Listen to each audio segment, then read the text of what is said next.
Hello குட்டீஸ், எல்லாரும் எப்படி இருக்கீங்க? என்னடா குட்டீஸ் சொல்றேன் அப்படின்னு நினைக்க வேண்டாம். இந்த நேரம் நீங்க எல்லாருமே குட்டீஸ் தான். ஏன்னா ரிசல்ட் வர நேரம். உங்களோட மனநிலை எப்படி இருக்கும் அப்படின்னு என்னால் கண்டிப்பாக உணர முடியுது. கண்டிப்பாக தைரியமா இருங்க.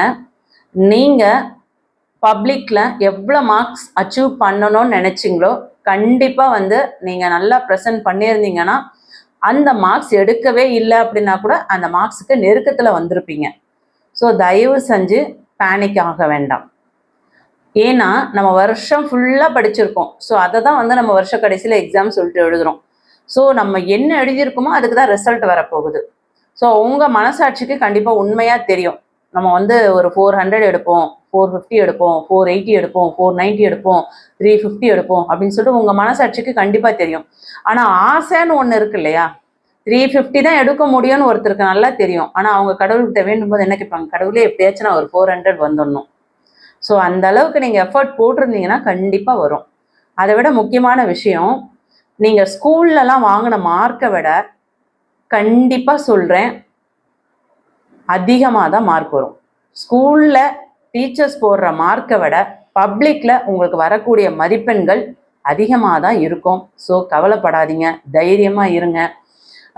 10th மாணவர்கள் எல்லாரும் 11th நம்ம என்ன குரூப் எடுக்கணும் அப்படின்னு ஒரு தெளிவோடு இருங்க. 11th ஸ்டூடெண்ட்ஸ் எந்த வித யோசனையும் வேண்டாம். ரிசல்ட் வந்த உடனே 12th படிக்க ஆரம்பிச்சிருங்க. நீங்கள் பயோ ஸ்டூடெண்ட்ஸாக இருக்கட்டும், இல்லை காமர்ஸ் ஸ்டூடெண்ட்ஸாக இருக்கட்டும், இல்லை கம்ப்யூட்டர் சயின்ஸ் ஸ்டூடெண்ட்ஸாக இருக்கட்டும், 12th ரிசல்ட்டு இப்போ தான் வந்தது. லாஸ்ட் வீக்கு எல்லாரும் பார்த்துருப்பீங்க.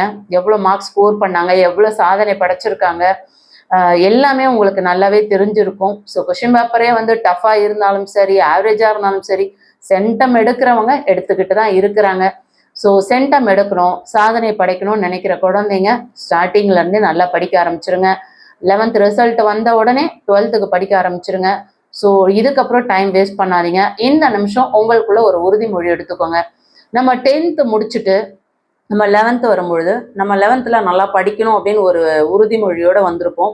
ஆனால் கண்டிப்பாக 11th நல்லா பண்ணியிருக்க மாட்டோம். இதே தவிர தயவு செஞ்சு 12th பண்ணாதீங்க. இது கண்டிப்பாக உங்களோட லைஃப்பில் ஒரு முக்கியமான கட்டம். ப்ளீஸ், என்னோட ஸ்டூடெண்ட்ஸ்க்கு நான் சொல்லக்கூடிய அட்வைஸ், நன்றே செய் அன்றே செய் சொல்லுவாங்க. ஸோ தீரும் நன்றும் பிறத்தரவாழா. நீங்கள் செய்கிற நல்லதாக இருக்கட்டும், நீங்கள் செய்கிற கெட்டதாக இருக்கும், எல்லாமே உங்களுக்கு தான். ஸோ நீங்கள் ஸ்டார்டிங்லேருந்தே உங்கள் கடமையை பலன் எதிர்பார்க்காம நீங்கள் வேலை செஞ்சுக்கிட்டே இருந்தீங்கன்னா அதுக்கான பலன் 100% ஒரு நாள் நிச்சயமாக உங்கள் கை மேலே நிற்கும். ஸோ விடாமுயற்சி விஸ்வரூப வெற்றி இதெல்லாம் உங்களுக்காக தான் சொல்லியிருக்காங்க. நல்ல எஃபர்ட் போடுங்க, கண்டிப்பாக பெருசாக சாதிக்கலாம். உங்களுக்குள்ள பல திறமைகள் குட்டி கிடக்கு. ஸோ இவங்க வீக்கான ஸ்டூடெண்ட்ஸ், இவங்க ஆவரேஜான ஸ்டூடெண்ட்ஸ் அப்படின்னு நம்ம யாரையுமே பிரிக்கவே முடியாது. ஏன்னா யார் எப்போ படிப்பாங்க அப்படின்னு நம்மளால கெஸ் பண்ணவே முடியாது. எல்லாருமே சாதனை படைக்கக்கூடிய குழந்தைங்க தான். ஸோ ஆனால் என்ன ஒன்று, உங்களுக்குள்ள அந்த ஒரு சுய ஒழுக்கம், அந்த கல்வி மேலே ஒரு ஈடுபாடு, ஒழுக்கத்து மேலே ஒரு ஈடுபாடு, ஆரோக்கியத்தில் ஒரு ஈடுபாடு, இதெல்லாம் நம்ம கரெக்டாக ஃபாலோ பண்ணிட்டோன்னா கண்டிப்பாக நம்மளோட லைஃப் சூப்பராகவே இருக்கும். ஸோ 11th ஸ்டாண்டர்ட் 12th படிக்க ஆரம்பிச்சிருங்க. டைமை வேஸ்ட் பண்ணாதீங்க. ரிசல்ட் என்னவா இருந்தாலும் ப்ளீஸ் ஃபீல் பண்ணாதீங்க. 12th நல்ல மார்க் ஸ்கோர் பண்ணுறதுக்கு எஃபர்ட் போடுங்க. ஸ்டார்டிங்லேருந்தே படிக்க பாருங்கள்.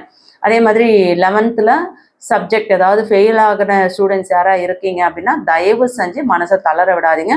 கண்டிப்பாக அதை ரீ எக்ஸாம் எழுதி அதை கிளியர் பண்ணிடலாம், பயப்பட வேண்டாம்.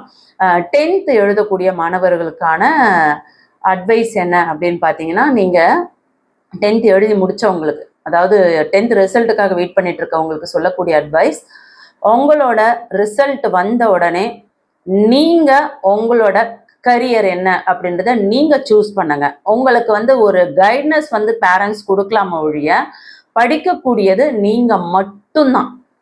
உங்கள் பேரண்ட்ஸ் சொன்னாங்க, உங்களோட அத்தை சொன்னாங்க, உங்களோட நெய்பர் சொன்னாங்க, ரிலேஷன் சொன்னாங்க அப்படின்னு சொல்லிட்டு அவங்களுக்காக நான் இந்த குரூப் எடுத்தேன், இப்போ என்னால் படிக்க முடியல, நான் 10th சயின்ஸில் 75க்கு 70 எடுத்துட்டேன், 75க்கு 75 எடுத்தேன், ஸோ அதனால் நான் பயோமேக்ஸ் எடுத்தேன், நான் மேக்ஸில் சென்டம் எடுத்தேன், ஸோ அதனால் நான் மேக்ஸ் குரூப் எடுத்தேன், அதாவது பயோமேக்ஸ்லேயே மேக்ஸ் இருக்கிறது எடுத்தேன். ஸோ இந்த மாதிரியான ஒரு சிலர் வந்து குறைகள் வந்து கூறிக்கிட்டே இருக்கிறது என்னால் ஒவ்வொரு வருஷமும் கேள்விப்பட்டுட்டு தான் இருக்கேன். அந்த தப்பெல்லாம் பண்ணாமல் உங்களுக்கு என்ன பிடிக்கும், உங்களோட ஃப்யூச்சரில் நீங்கள் எதுவாக ஆகணும் அப்படின்னு நீங்கள் முடிவு பண்ணுறீங்களோ அதோட ரிலேஷனாக என்ன குரூப் வேணுமோ, பயோமேக்ஸ் எடுக்கலாமா, கம்ப்யூட்டர் சயின்ஸ் எடுக்கலாமா, இல்லை நம்ம வந்து காமர்ஸ் குரூப் எடுக்கலாமா, நாம் என்ன படிக்கணும், எந்த ஸ்கூலில் படிக்கணும், இது எல்லாமே குடும்பமாக உட்காந்து பேரண்ட்ஸோட கலந்து ஆலோசித்து ஒரு நல்ல முடிவாக எடுத்து 11th குரூப் செலக்ட் பண்ணுங்கள். இது வந்து யூடியூப்ல ஒரு வீடியோவாக போடணும், அது வந்து பிள்ளைங்களுக்கு போய் சேரணும் அப்படின்றதுக்காக இந்த வீடியோ போடலை. கல்வி விஜி சேனலை ஃபாலோ பண்ணுற சப்ஸ்கிரைபர்ஸ்க்காக இன்னைக்கு நான் வீடியோ போட்டிருக்கேன். நிறைய ஸ்டூடெண்ட்ஸ் வந்து எனக்கு பர்சனலாக மெசேஜும் பண்ணிட்டு இருக்கீங்க, கமெண்ட்லேயும் கேட்டுட்டு இருக்கீங்க, என்ன மேடம் நீங்கள் வந்து ரிசல்ட்டுக்காக எந்த ஒரு வீடியோவுமே போடலை அப்படின்னு சொன்னீங்க. ஸோ என்னை பொறுத்த வரையும் நான் லாஸ்ட் இயர் வந்து ரிசல்ட்டுக்காக நிறைய வேலைப்பாடுகள் செய்திருந்தேன். ஸோ இந்த வருஷம் எனக்கு வந்து அந்த ஒவ்வொரு இதுலேயும் வந்து பிள்ளைங்களை வந்து டென்ஷன் படுத்தி இதோ வருது புள்ளி வருதுன்னு பிள்ளைங்களை பயமுறுத்தி அப்படி வந்து வீடியோ போடணும் எனக்கு அவசியம் கிடையாது. ஏன்னா கரெக்டான டேட் தெரியாமல் பிள்ளைங்களை வந்து பேனிக் ஆக வைக்கிறதுல எனக்கு உடன்பாடு இல்லை. ஸோ நாளைக்கு கன்ஃபார்ம் வந்து 10th and 11th ரிசல்ட் வருதுன்னு சொல்லியிருக்காங்க. ஸோ எல்லாருமே இந்நேரம் ரெடி ஆயிருப்பீங்க. ஸோ பயப்பட வேண்டாம், தைரியமாக இருங்க. அதை விட முக்கியமாக பெற்றோர்களுக்கு நான் தாழ்மையாக வேண்டி கேட்டுக்கிறேன். பிள்ளைங்க வந்து வருஷம் ஃபுல்லாக கஷ்டப்பட்டு படிச்சிருப்பாங்க. ஸோ இந்த நிமிடம் அவங்களுக்கு நீங்கள் முழு ஆதரவையும் ஒரு முழு சப்போர்ட்டையும் நீங்கள் கொடுக்கும் பொழுது கண்டிப்பாக அவங்க வாழ்க்கையில் பெரிய அளவில் சாதிப்பாங்க, வெற்றி அடைவாங்க. அவங்க மதிப்பெண்ணே குறைஞ்சிருந்தா கூட தயவு செஞ்சு இந்த ஒரு முறை அவங்கள வந்து மன்னிச்சு நல்ல அட்வைஸ் கொடுத்து கூட ஒரு நல்ல ஒரு கைட்னஸாக இருந்து அவங்களுக்கு வந்து 11th குரூப் செலக்ட் பண்ணுறதுக்கு ஒரு ஐடியா கொடுங்க. அவங்க மனசு வந்து வருத்தப்படுற மாதிரி இந்த நேரம் எதுவும் பேச வேண்டாம், எல்லாமே முடிஞ்சாச்சு. ஸோ இதுக்கப்புறம் பேசுறதுல பிரயோஜனம் இல்லை. கண்டிப்பாக அட்வைஸ் பண்ணுங்க, பேரண்ட்ஸ் அட்வைஸ் பண்ணாமல் இருக்க வேண்டாம். அதை வந்து எந்த நேரம் பண்ணணும் அப்படின்னு இருக்கு. ரிசல்ட் டைம்ல நம்ம பண்றது ரொம்ப தவறான செயல். ஸோ நீங்க லாஸ்ட் கேர் எடுக்கிறத விட நீங்கள் என்ன பண்ணணும், ஸ்டார்டிங்லேருந்தே பிள்ளைங்களை கேர் எடுத்துக்கோங்க. என்னை பொறுத்தவரையும் நான் வந்து என்னோட கோச்சிங் சென்டரில் பிள்ளைங்க படிக்கிறாங்க அப்படின்னா அவங்க பேரண்ட்ஸ் கிட்ட சொல்லக்கூடிய அட்வைஸே அதுதான். ஸ்டார்டிங்லேருந்தே பிள்ளைங்களை கூட வச்சு கவனிச்சுக்கோங்க. உங்கள் பிள்ளைங்களை பப்ளிக்கில் மார்க் ஸ்கோர் பண்ணணும் அப்படின்னா ஃபர்ஸ்ட் மிட்டம்ல மார்க் பாருங்கள், அது குறையுதா அப்பயே அங்கே டைட் பண்ணுங்க, அப்போ குவார்டர்லி பாருங்க, அப்புறம் ஆஃபர்லி பாருங்க. ஸோ அங்கெல்லாம் ஃப்ரீயாக விட்டுட்டு படிச்சிருவாங்க விட்டு லாஸ்ட்ல பப்ளிக்ல வந்துட்டு அவங்கள ஓவரா டைட் பண்றது அப்படின்றது கண்டிப்பாக வந்து தவறான செயல். ஸோ இதுக்கப்புறம் வந்து அவங்கள வந்து நீங்க டைட் பண்றதுல எந்த பலனும் கிடையாது. ஸோ 11th ஸ்டார்டிங்லேருந்து அவங்க படிக்கிறதுக்கு ஒரு சப்போர்ட்டிவாக இருங்க. அதே மாதிரி 11th ஸ்டூடெண்ட்ஸ்க்குமே பேரண்ட்ஸ் கிட்ட நான் கேட்குற ஒரு பெரிய ரெக்வஸ்ட் என்ன அப்படின்னா, பேரண்ட்ஸாக இருக்கட்டும் ஸ்டூடெண்ட்ஸாக இருக்கட்டும் 2 பேருக்குமே கேட்குறேன். பேரண்ட்ஸ் வந்து பிள்ளைங்களை வந்து ரொம்ப கோச்சிக்க வேண்டாம். பெற்றவங்களா இருந்தால் கண்டிப்பாக அவங்களுக்குள்ள ஒரு வேதனை வருத்தம் இருக்கும். கம்பேர் பண்ணாதீங்க பிள்ளைங்களை. அவங்க திறமைக்கு என்ன வாங்கியிருக்காங்களோ அதை அப்ரிஷியேட் பண்ணுங்க. இருந்தாலும் ஸ்டூடெண்ட்ஸ்க்கு நான் சொல்லக்கூடிய முக்கியமான அட்வைஸ், 11th செய்த தவறை 12th தயவு செஞ்சு செய்யாதீங்க. ரெக்வஸ்ட் பண்ணி கேட்டுக்கிறேன். இதுக்கப்புறம் உங்களோட வாழ்க்கையை நினச்சி ஸ்டார்டிங்லேருந்தே அழகாக ஒவ்வொரு நாளும் பிளான் போட்டு அந்த பிளானை கரெக்டாக முடிச்சோமா அப்படின்னு ஃபாலோ பண்ணி படிக்க பாருங்கள். ஸ்டடி பிளான்ட்டு நிறைய ஸ்டூடெண்ட்ஸ் கமெண்ட் பண்ணிகிட்டே இருந்தீங்க. இதில் எத்தனை பிள்ளைங்க படிச்சிருப்பீங்க, எத்தனை பேர் வந்து டைமை வேஸ்ட் பண்ணியிருப்பீங்க என்னால் நல்லா உணர முடியும். ஸோ அதனால தான் வந்து நான் செப்பரேட்டாக தனியாக ஸ்டடி பிளான் அப்படின்னு எதுவும் கொடுக்காம காமனாக தான் நான் ஸ்டடி பிளான் கொடுத்தேன். கண்டிப்பாக வந்து எல்லாருக்கும் நல்ல ரிசல்ட் வரும், கவலைப்படாதீங்க. கடவுளை ப்ரே பண்ணிக்கோங்க, நானும் உங்களுக்காக ப்ரே பண்ணிக்கிறேன். எல்லா ஸ்டூடெண்ட்ஸும் சிறப்பாக நல்ல மதிப்பெண் வாங்கணும், அவங்க நினச்ச மாதிரி நல்ல குரூப் கிடைக்கணும். 11th ஸ்டூடெண்ட்ஸ் 12th போகிறதுக்கு முன்னாடி இந்த மார்க்ஸ் வந்து உங்களுக்கு ஒரு பெரிய படிப்பணியாக வச்சுக்கிட்டு நீங்கள் 12th நல்ல மார்க்ஸ் ஸ்கோர் பண்ணோம் அப்படின்ட்டு உங்களுக்குள்ள ஒரு உறுதிமொழி எடுத்துக்கணும். நாளைக்கு காலையில் ரிசல்ட் வந்த உடனே 11th செய்யக்கூடிய முதல் விஷயம் 11th நம்ம பண்ண தவறு என்ன அப்படின்றத உணர்ந்து அந்த தவறை ஒன்று கூட இதுக்கப்புறம் நீங்கள் ஒரு நாள் கூட அந்த தவறை செய்யக்கூடாது. ஆனால் கண்டிப்பாக அது சாத்தியமா அப்படின்னா பெரிய கொஸ்டின் மார்க்ஸ் தான். யாரெல்லாம் வந்து இல்லை நான் வந்து ஃபர்ஸ்ட் மிட் டேர்ம்லேயே உங்ககிட்ட மார்க்கை எடுத்து நான் சாதிச்சு காட்டுறேன் அப்படின்னு நினைக்கிற 11th ஸ்டூடெண்ட்ஸ், அதாவது 12th போகிறவங்க, எனக்கு இந்த கமெண்ட்ல உங்களோட ஃபர்ஸ்ட் மிட் டேர்மோட டார்கெட்டை, என்னோட சப்ஸ்கிரைபர்ஸாக இருக்கீங்க அப்படின்னா நீங்கள் எந்த டிஸ்ட்ரிக்ட்லேருந்து பார்க்குறீங்க, உங்களோட ஃபர்ஸ்ட் மிட் டேர்மோட டார்கெட் என்னன்னு எனக்கு கமெண்ட் பண்ணுங்க. உங்களோட 11th மார்க் குறைஞ்சாலும் கண்டிப்பா நீங்க 12th பெருசா சாதிக்கணும். உங்களுக்கு கல்வி விஜி சேனல் என்னைக்கும் துணையா இருக்கும். 10th ஸ்டாண்டர்ட் தயவு செஞ்சு நல்ல குரூப் செலக்ட் பண்ணிக்கோங்க. 11th சொன்ன, அதாவது 12th போறாங்க இல்லையா 11th ஸ்டூடெண்ட்ஸ், அவங்களுக்கு சொன்ன அட்வைஸ் தான் உங்களுக்கும். தயவு செஞ்சு 10th பண்ண தவிர 11th பண்ணாதீங்க. 11th மார்க் தேவை கிடையாது, 12th இருந்தா போதும் அப்படின்னு நினைக்கிறீங்க, ரொம்ப தவறு. 11th நல்லா படிச்சீங்கன்னா தான் 12th ரொம்ப ஈஸியா இருக்கும்.